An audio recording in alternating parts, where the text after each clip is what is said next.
ప్రభుత్వ పథకాల తాజా అప్డేట్స్ కోసం వెంటనే మన ఛానల్ని సబ్స్క్రైబ్ చేసుకొని రెడీగా ఉండండి.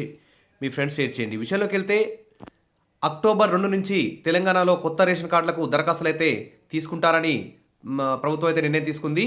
అదేవిధంగా పాత కార్డుల స్థానంలో కూడా డిజిటల్ స్మార్ట్ కార్డుల పంపిణీకి ప్రభుత్వం అయితే కసరత్తు చేస్తుంది. మరి ఈ రేషన్ కార్డులు ఎవరికి ఇస్తారు, ఎవరు అర్హులు అనేటువంటి అంశం మీద గతంలో అయితే గ్రామీణ ప్రాంతాల్లో 1,50,000 ఆదాయం లోపు ఉన్నవారు, పట్టణ ప్రాంతాల్లో అయితే 2 లక్షల లోపు ఆదాయం ఉన్నవారు, మరి 3.5 ఎకరాల తరి భూమి, 7.5 ఎకరాల మాగాణి భూమి ఉన్న వారికైతే గతంలో ఈ వైట్ రేషన్ కార్డు ఇచ్చేవారు. మరి ఈసారి ఎలాంటి ఎలాంటి ఆదాయ పరిమితి పెడతారు, ఎలాంటి భూ పరిమితి పెడతారు అనేది ఈరోజు తెలంగాణ క్యాబినెట్ సమావేశం అయితే జరుగుతుంది. సమావేశంలో నిర్ణయం తీసుకునే అవకాశం ఉంది. మొత్తానికైతే అక్టోబర్ 2 నుంచి రేషన్ కార్డుల కోసం అప్లికేషన్ ప్రాసెస్ అయితే స్టార్ట్ అవుతుంది. అప్డేట్ రాగానే నేను అందిస్తాను. మన వీడియోస్ లైక్ చేయండి, ఫ్రెండ్స్ షేర్ చేయండి. Wish all the best. Thank you.